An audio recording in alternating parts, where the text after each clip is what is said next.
Welcome back to Insight. In a moment, we'll continue our discussion on Donald Trump, but first, here are some other stories to keep an eye on. Search and rescue operation is underway after an avalanche hit a small hotel in the mountains of central Italy. The area has numerous ski resorts, popular with day trippers from Rome. The overnight incident follows a series of very strong earthquakes in the region. 3 days of national mourning have been declared in Mali after a suicide bomb attack left more than 50 dead.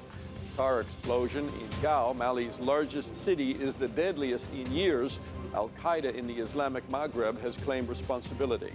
The Malaysian Prime Minister has called on Myanmar to stop discrimination and attacks against Rohingya Muslims. Najib Razak urged Islamic countries to assist in the ending of the unfolding humanitarian tragedy there. And right back to Donald Trump, or President Trump, as he will be known by Friday night. And still with us, Stacey Hilliard and Eliza Gray. Eliza, I want to start with you because Newsweek has written some very powerful stuff about Donald Trump's financial holdings and his inability or unwillingness to disconnect this tangled web.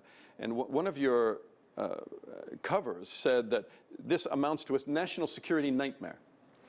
Well, I think, yes, Donald Trump has obviously made some unusual decisions coming into the presidency. He's decided not to sell his business to his sons, but to place it in a blind trust. In his press conference on January 11th, he suggested that some of the issues with his foreign businesses, that he would donate those profits to the Treasury, which could help him a little bit to deal with some of these problems, but I think it's probably likely not to be enough. What constitutes a profit? Once it gets very complicated very quickly. Numerous conflicts of interest. And ethics questions.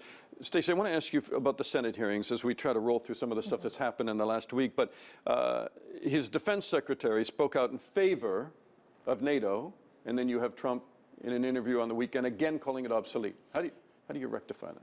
Well, I think we saw this in several of the hearings. We saw, as you said, with General Mattis, also with Rex Tillerson, Mike Mattis Pompeo. was very strong about NATO. And he was, and as a former General Supreme Commander of NATO, he sees the value of it. And I had been speaking with Trump's advisor on NATO, and one of the things that she said was that we will support NATO, but we will see a reform. And that's something that even within NATO hallways has been talked about over the last several years.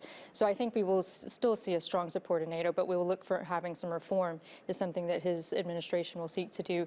But part of it is this whole idea that the demand from America, which funds about 70% of NATO, that countries have to come up with 2% of their GDP to fund NATO, and they're not doing so. So he's saying, belly up to the bar, let's show us the money. And it falls into Trump's kind of policy of America first, which a lot of, particularly from the foreign policy side, you see very strong comments from his nominees coming out and saying, yes, America first, but we can't forget our allies, and actually having that very kind of consistent foreign policy approach we've had for the last 20 or 30 years. Eliza, do you like or think it's a healthy thing, this kind of maybe temporary division with his cabinet nominees who seem to be contradicting him on a lot of things? Do you think that that's healthy? Does it give you some comfort? I mean, a guy like Rex Tillerson said had Crimea happened on his watch, the annexation of Crimea by Russia, he would have bolstered Ukrainian troops up on the border and said to Putin, you can't go any further.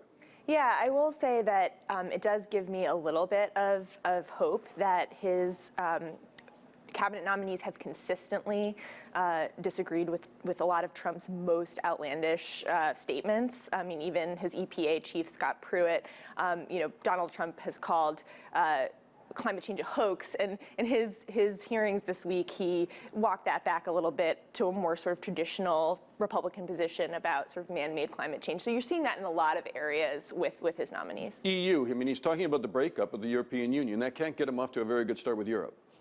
No, and he's also compared Angela Merkel to Putin, which I think is something that people were a little ruffled about. So certainly he's not. I think, though, what some leaders, including Merkel, do seem to understand that just because he's tweeted it doesn't mean that that's U.S. policy. So my hope is that his foreign policy establishment will be a little bit more normal, for lack of a better term.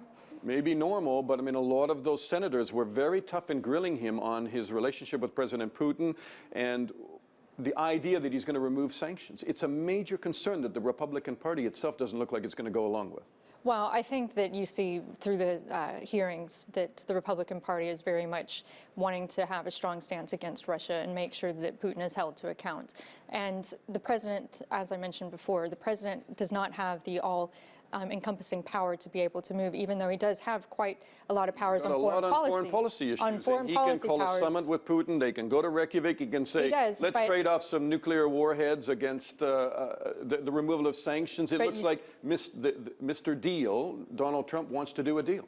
Yeah, and you still need approval from Congress. You still have the control of the purse from Congress, which means that anything that would be funded has to go through Congress. They can withhold funding for any special projects that the president puts in place through executive order. They can withdraw that funding. So we can have a battle between the White House and Capitol Hill. But as far as having this kind of division between his cabinet and him, I think that we saw that in the press conference, that when it comes to particular topics, he'll bring the experts out and have them discuss it, and then he'll answer kind of the questions around the fringes.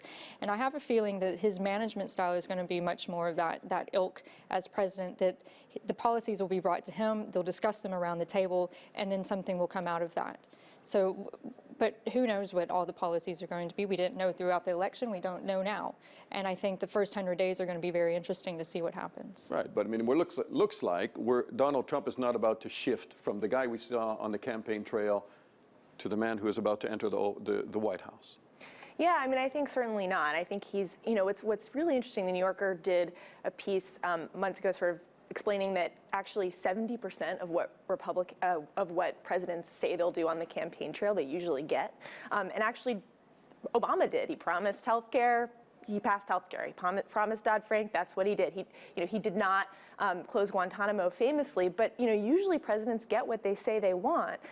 Especially on foreign policy. Right, and so Donald Trump, when you talk about, he said he wants to build this wall on Mexico, and he has his Homeland Security nominee saying that's probably not practical. But at a certain point, Donald Trump may have to deliver on some of these promises, and that may be one of them. He's always attacking the media for not being fair to him, being crooked. Stacey, I want to give you the last word. Say something, if you have it, positive about this incoming president.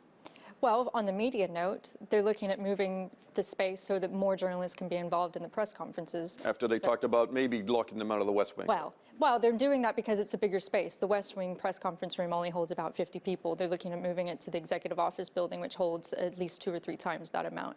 But I think that there are opportunities here, and we have to look at that as a nation. And the more criticism and the more infighting that we have within our parties and then against each other, whether it's on Capitol Hill or around the dinner table, I think there are opportunities that we can take advantage of, because this isn't going to be a traditional presidency. It's not going to be a traditional administration. You said earlier, you have to hope he does well. It's like the pilot flying your airplane.